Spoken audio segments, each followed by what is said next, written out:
अब आज वाली क्लास में जो करेंगे वो बहुत इम्पॉर्टेंट है। कल को हम लोग जब बहुत इंटरेस्टिंग क्वेश्चंस फेस करेंगे तो हमने क्वाड्रेटिक इक्वेशन सॉल्व करा, पर उसके बाद जो हम लोग जो मेजर स्टोरी फेस करेंगे ना वो सॉर्ट ऑफ यहाँ से निकलेगी। जो हमने पीछे करा वो भी सब बहुत काम का है, पर जो आज करेंगे इस पर बहुत इंटरेस्टिंग ऑब्जेक्टिव क्वेश्चंस बनते हैं, तो इसलिए बड़े ध्यान से समझना। अब देखो आता हमें ये पहले से है जो करना है डिस्कस। हमने खुद पहले कभी x की वैल्यू फाइंड करी हुई है। हमें नोन है कि x बराबर होता है minus B plus minus square root of discriminant by 2a के। हम ये बात जानते हैं। तो अब जो हमारे काम की बात है वो ये कि हम लोग एक्चुअली एक क्वाड्रेटिक के रूट्स के बारे में बात कर सकते हैं। हमें क्लैरिटी है कि अगर हम चाहें कि इसके रूट्स रियल हों तो उसके लिए जो डिस्क्रिमिनेंट हो उसे ग्रेटर दैन इक्वल टू 0 होना चाहिए। कब? जब रूट्स रियल, बस हमें रियल नाम बोला जाए कि रूट्स इक्वल हों, रियल भी हों और साथ में इक्वल भी हों, तो उसके इसमें बी स्क्वायर माइनस 4ac को 0 कर दो, फिर दोनों रूट सेम आ जाते हैं माइनस बी बाई 2a। तो उस केस में रूट्स रियल भी होंगे और साथ में इक्वल भी होंगे। अगर हमें कहा जाए कि रूट्स रियल हों और डिस्टिंक्ट हों, अनइक्वल रूट्स हों, तो उस केस में डिस्क्रिमिनेंट ग्रेटर देन 0।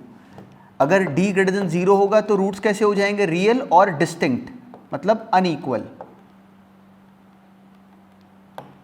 अगर डिस्क्रिमिनेंट कहीं लेस देन 0 तो हमें क्लैरिटी है कि in that case roots are unreal. Roots real होंगे ही नहीं, इस इक्वेशन के रियल रूट्स नहीं आएंगे।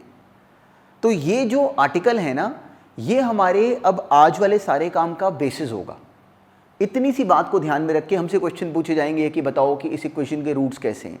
तो हमारा फोकस क्या है? अब पूरी इक्वेशन बनाने पे फोकस नहीं करेंगे, बस डी निकालेंगे। डी निकाल के बस रूट्स के बिहेवियर के बारे में बात करेंगे। तो जो हमने आज करना है that is nature of roots, कि एक रूट्स का बिहेवियर कैसा है। तो इस पे बहुत इंटरेस्टिंग क्वेश्चंस हैं। जैसे जैसे हम आगे बढ़ेंगे हमें इसमें एक्चुअली देखेगा कि कितनी हिडन बातें हैं, पर बहुत सिंपल है, सब हमने अपने आप ब्रेक करनी है। तो ये हमारी बिल्कुल हमें इंटेलिजेंटली टेस्ट करेगा, पर है बहुत सिंपल। तो हर क्वेश्चन अटेम्प्ट करो पहले अपने आप। चलो शुरू करते हैं इस क्वेश्चन से। ये वाला क्वेश्चन करो अपने आप। अब देखो इस क्वेश्चन में हमसे पूछा गया कि find the value of k so that this equation has roots which are real and equal. तो हमें क्लैरिटी है कि for real and equal roots हमें इसका डिस्क्रिमिनेंट निकाल के बस उसको इक्वल टू 0 कर देना चाहिए था। तो वो क्या बना? B square minus 4ac। इसमें a कितना है? 4 minus k, b 2k plus 4, c 2k plus 1। तो हमने simply B square minus 4ac को 0 करा, कोई ट्रिक नहीं, simply B square minus 4ac। अभी क्वाड्रेटिक बनी, उसको हमने एक्सपांड कर लिया, तो देयर वाज नो ट्रिक। हम लोग यहाँ तक आ गए, 36k कॉमन आ रहा है, ये बनी हमारे पास इक्वेशन। तो k की वैल्यू हमारे पास फाइनली आ गई 0 और 3। तो it was a very straight forward question, हमारा बिल्कुल सही कंप्लीट होना चाहिए था। तो यहाँ पे k की वैल्यू 0 बनी और k की वैल्यू 3 बनी। अच्छा, अब एक बात का ध्यान रखना, जब k की वैल्यू 0 और 3 आ गई तो ध्यान रखना इस बात का कि कोई k ऐसा एक्सेप्ट नहीं करना जिसको लिए जाने पे जो क्वाड्रेटिक हो उसका a 0 हो जाए, क्योंकि अगर a 0 हो गया तो क्वाड्रेटिक इक्वेशन एक्चुअली क्वाड्रेटिक रही ही नहीं। तो हमने बिल्कुल भी वो वाला k नहीं लेना। पर इस केस में k को 0 लिए जाने से देखो ये a 0 नहीं हो रहा, इसलिए अब की बार ये दोनों आंसर्स करेक्ट हैं। अगर किसी k की वैल्यू को लिए जाने पे कभी अगर a 0 होता हो तो उस वैल्यू को नहीं लेते, उस k की वैल्यू को हम नहीं लेते। बिल्कुल ध्यान में रखना है इस पॉइंट को। अब बिल्कुल इसी पैटर्न पे अभी नेक्स्ट क्वेश्चन भी अपने आप करो सॉल्व। अब ये करो अटेम्प्ट। अब देखो अभी हमने ये क्वेश्चन करा सॉल्व, तो अब इसमें एक्चुअली पहला मेन टास्क एक्चुअली क्या था कि ये इक्वेशन अभी उस स्टैंडर्ड फॉर्मेट में नहीं थी जो हमारे माइंड में बिल्कुल फिटेड है। वो होती है ax square plus B X plus C equal to 0। तो हमें पहला काम क्या करना चाहिए था कि इसको ठीक से लिखें। क्यों? क्योंकि अगर हम इसमें रूट्स को रियल और इक्वल अगर हमने यहाँ पे इस बात का यूज़ अगर करना है तो इसको स्टैंडर्ड फॉर्मेट में होना चाहिए, तभी हम डिस्क्रिमिनेंट निकाल पाएंगे। तो हमें पहले इसको सही तरीके से लिखना पड़ा। सही तरीके का मतलब एक्स स्क्वायर वाली टर्म्स एक साथ, एक्स वाली टर्म्स एक साथ और कांस्टेंट अलग से एक साथ। अब देखो एक्स स्क्वायर वाली टर्म यहाँ से कितनी बनी? ये आ रही है 4k इंटू एक्स स्क्वायर, यहाँ से 5x स्क्वायर। तो मिला के एक्स स्क्वायर के साथ क्या आ गया? 4k plus 5। सिमिलरली हमने x वाली टर्म्स को एक साथ करा और हमने कांस्टेंट वाली टर्म्स को एक साथ करा, तो हमें मिल गया 4k + 5x², साथ में -4 और आगे -2k, तो माइनस बाहर कॉमेंट 2k + 4x और साथ में -(k - 2) = 0। ये बनी हमारे पास अब स्टैंडर्ड इक्वेशन। ये रहा a, b कितना आया -(2k + 4), c कितना बना -(k - 2). तो अब हमें ये क्लैरिटी है कि हमने a ऑब्टेन कर लिया। a एक्चुअली इस इक्वेशन में जो बना दिस इज 4k + 5। b कितना होगा, b होगा -(2k + 4) और c बनेगा इसमें सिंपली -(k - 2)। बिल्कुल इस बात को हमने ध्यान में रखा। जैसे ही हमने ये बना लिया, after that there is no trick, simply b का स्क्वायर, देखो माइनस का स्क्वायर प्लस हो जाता है, यहाँ गलती होती है, इसका ध्यान रखना। -4a × c, पर c माइनस का था इसलिए बीच में प्लस आ गया। बिल्कुल देखो बहुत छोटी जगहें होती हैं जहाँ पे हमने गलती करी होती है। इस क्वेश्चन में पहली इंटरेस्टिंग एस्पेक्ट क्या आता कि हम इसको ऐसे लिख ना पाते। सेकेंड प्रॉब्लम क्या आती कि हम लोग प्लस माइनस की मिस्टेक करते। अगर नहीं करी तो after that there is no trick. बिल्कुल हमने इस बात को फोकस में रखना था। अब सिंपली हमने इक्वेशन को एक्सपांड करा, एक्सपांड करे जाने पे अब ये सिंपल सी क्वाड्रेटिक इक्वेशन बनी जिसको सॉल्व करने का पैटर्न देखो हमें नोन है। अब इसमें अकेले काम की बात क्या थी कि हम लोग को यहाँ पे इसको सिंप्लीफाई करना था। डायरेक्टली सॉल्व करें तो ज़्यादा मेहनत लगती, तो हमने 4 सिंपली यहाँ पे 4 कॉमन आके कैंसिल लिया। अब ये इजी सा फैक्टराइजेशन है, तो k की वैल्यू आ गई 1 और -6/5। ये हमारा फाइनल आंसर बना। तो इसको कंप्लीटली हमने ऐसे एक्चुअली ब्रेक करना था। जो k की वैल्यू बनी 1 और -6/5 वो हमारे क्वाड्रेटिक को कहीं से भी तंग नहीं कर रही, बिल्कुल कंप्लीट है, अपनी इक्वेशन कंप्लीटली सॉल्व हो गई। तो देखो क्वेश्चंस की सेंस एक्चुअली कितनी बेसिक है। बस एक बार अगर हमारी ये अंडरस्टैंडिंग बन जाए कि इसको डील कैसे करना है तो देयर इज़ नो ट्रिक। पर अभी जो हमने 2 क्वेश्चन सॉल्व करे उन दोनों में क्या था कि डिस्क्रिमिनेंट हमें दिया गया कि roots are real and equal. तो हमारे मन में फटाफट आना चाहिए था कि अच्छा d को 0 करूँगा। तो अब क्वेश्चंस इससे अलग भी होते हैं। तो चलो अब ये नेक्स्ट क्वेश्चन को ना अपने आप कंप्लीटली बोलने की करना, कंप्लीटली अपनी कॉपी में इसको एक्सप्लेन करना, फिर जो सॉल्यूशन देखोगे उसके साथ टैली करना कि हम क्या कुछ इस बात को साफ साफ बोल पाए अपने आप। तो चलो अब ये नेक्स्ट क्वेश्चन भी बिल्कुल अपने आप कंप्लीट करो पूरा। अब ये सॉल्व करो। अब देखो इस क्वेश्चन में हमसे क्या पूछा गया, हमें कहा गया कि prove that roots of this equation are real and distinct. तो हमें क्लैरिटी है कि हमने प्रूव करना है कि for any real value of a roots of this equation are real and distinct.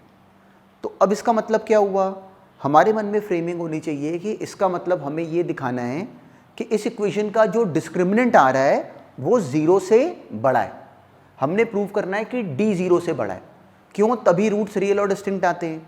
तो हमने स्ट्रेट फॉरवर्ड इसका डिस्क्रिमिनेंट निकाला, वो आ गया b² मतलब a का स्क्वायर -4 × -4। ये बनी एक्सप्रेशन। पर ये क्या आ गया, ये तो आ गया सिंपली a² + 16। अब a² गारंटेड कोई पॉजिटिव नंबर, उसमें 16 अगर हमने ऐड कर दिया तो ये पूरी टर्म एक्चुअली क्लियरली पॉजिटिव हो गई।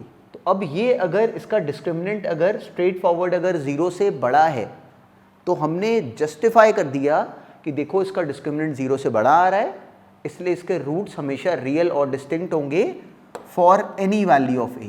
यहाँ पे a जो मर्जी हो जाए हमें कोई फर्क नहीं पड़ता, for any value of a। इसको बिल्कुल देखो हमें ऐसे कंप्लीटली एग्जामिनर को जस्टिफाई करना था। अब इसी तरह का, अब इसी पॉइंट पे नेक्स्ट क्वेश्चन भी जरा अपने आप ब्रेक करो। अब ये सॉल्व करो। अब ये क्वेश्चन भी बिल्कुल स्ट्रेट फॉरवर्ड था। देखो क्वेश्चंस में ना जस्ट बिकॉज की क्वेश्चन की लैंग्वेज डिफरेंट सी हो कभी कंफ्यूज ना हुआ करो।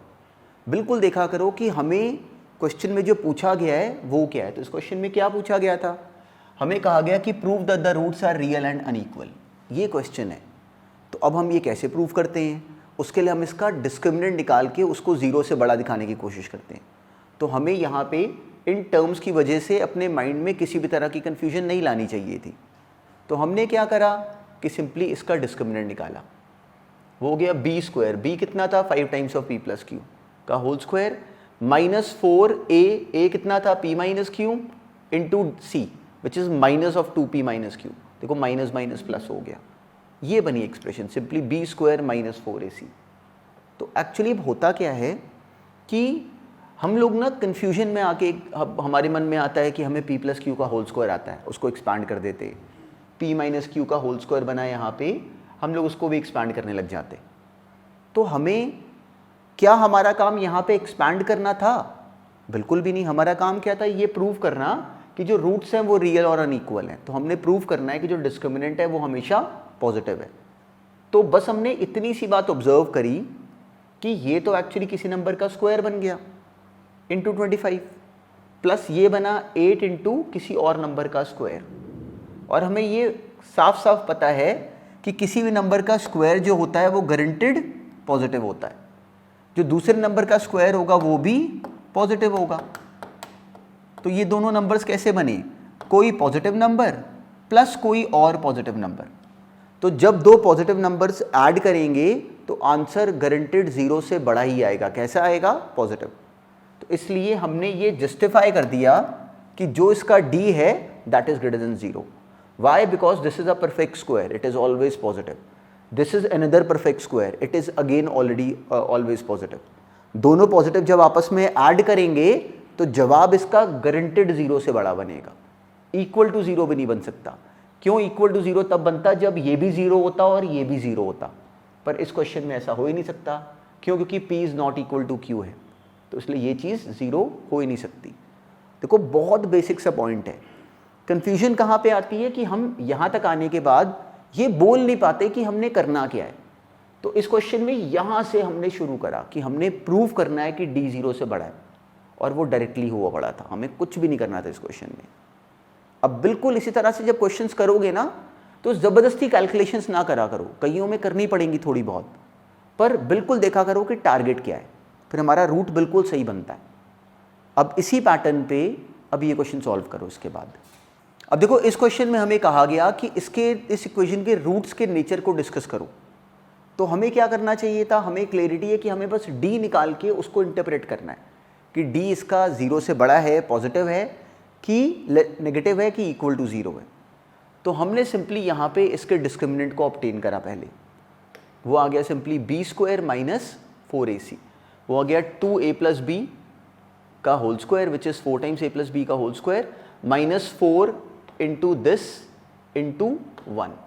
हमें ये एक्सप्रेशन मिल गई। अब हमने इसको जज करना है कि ये कैसे का बना। ये हमने d बना लिया, अब हमने केवल d को एक्सपैंड करा, तो हमें सिंपली ये मिल गया। 4 बाहर कॉमन ले लेते हैं, कैलकुलेशन आसान हो जाएंगी। a square plus b square plus 2ab minus 2a square minus 2b square, ये बनी हमारी एक्सप्रेशन। अब सिंपली इसमें से ये a square plus b square और एक माइनस, तो minus a square minus b square plus 2ab, minus बाहर कॉमन, ये बना। ये हमने क्यों बनाया? क्योंकि अब हम इसको जानते हैं, ये एक्सप्रेशन हमारी नोन एक्सप्रेशन है। ये क्या बन गया? a माइनस बी का होल स्क्वायर। तो मेरे पास टर्म आ गई -4 इंटू a माइनस बी का होल स्क्वायर। तो अब a माइनस बी का होल स्क्वायर गारंटेड कैसा होगा? पॉजिटिव, पर बाहर ये मल्टीप्लाई कर रहा है -4 के साथ, तो positive into a negative number is guaranteed negative. तो इसलिए इसका answer is straight forward less than 0। तो हमें रियलाइज़ हुआ कि इस क्वेश्चन का जो डिस्क्रिमिनेंट आ रहा है वो गारंटेड नेगेटिव है। तो डिस्क्रिमिनेंट अगर नेगेटिव है तो इस इक्वेशन के जो रूट्स हैं वो अनरियल है, वो रियल रूट्स नहीं हैं, मतलब रियल रूट्स अब की बार नहीं आएंगे। बिल्कुल हमें इसके डी पे फोकस करना चाहिए था। अब बिल्कुल इसी थॉट के साथ अब ये नेक्स्ट क्वेश्चन भी अपने आप कंप्लीट करो। देखो काम क्या है? डी निकाल के उसके बिहेवियर को जज करना। तो हमने डिस्क्रिमिनेंट निकाला, हमें रियलाइज़ हुआ कि वो नेगेटिव आ रहा है, तो हम लोगों ने डायरेक्टली बोला कि इसके जो रूट्स हैं वो अनरियल हैं। अब बिल्कुल इसी थॉट को रखते हुए माइंड में अब ये नेक्स्ट क्वेश्चन भी अपने आप सॉल्व करो। अब ये करो कंप्लीट। अब देखो इस क्वेश्चन में हमें कहा गया था कि इस इक्वेशन के रूट्स के नेचर को डिस्कस करो। तो हमें क्लैरिटी है कि हमने यहाँ पे फिर से इसका डिस्क्रिमिनेंट निकालना है। तो हमने इसका d की टर्म बनाई, वो सिंपली आ गई b स्क्वायर मतलब 2c का स्क्वायर माइनस 4ac, ये बनी एक्सप्रेशन। तो देखो यहाँ तक हम सब बनाने के केपेबल थे। सारी जो गड़बड़ होती है वो कि हमारी कैलकुलेशंस को लेके हमारी अंडरस्टैंडिंग कितनी स्ट्रांग होती जाए। अब देखो मेरे पास एक चॉइस है कि मैं इन दोनों को मल्टीप्लाई करना शुरू कर दूँ, पर वो बड़ा कॉम्प्लिकेटेड सा बनेगा। और ध्यान रखो ये बॉटम लाइन है अपने काम की कि अगर कोई मेथड हमें बहुत कॉम्प्लिकेटेड लगता है, क्वेश्चन अगर हमारे कंट्रोल से बाहर जा रहा है, तो इन जनरल वो मेथड अच्छा नहीं होता, थोड़ा सा इसको मैनिपुलेट करते हैं। अब अगर ऑब्जर्व करो तो इन दोनों में से 4 कॉमन आ रहा है, 4 हमने कॉमन ले लिया। इस टर्म को देखना, अगर हम लोग एक बात अगर नोटिस करें तो यहाँ पे c है, यहाँ पे भी c है, यहाँ पे c plus a minus B लिखा हुआ है, यहाँ पे c plus B minus A लिखा हुआ है। तो क्यों ना इसको ऐसे पढ़ लें, ये c प्लस ए माइनस बी और वो c माइनस ए माइनस बी।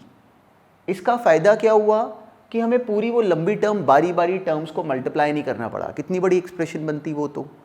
पर हम लोग जैसे इसको इस बात को ऑब्जर्व कर गए, देखो पहली बार जब इस बात को सुनते हैं तो हमें ये बात डिफरेंट लगती है, next time onwards you will realise कि ऐसा करना शुरू कर देते हो। तो इसलिए पहली बार जैसे हमने ये बात को ऑब्जर्व करा, हमारी कैलकुलेशन थोड़ी फास्ट हो गई।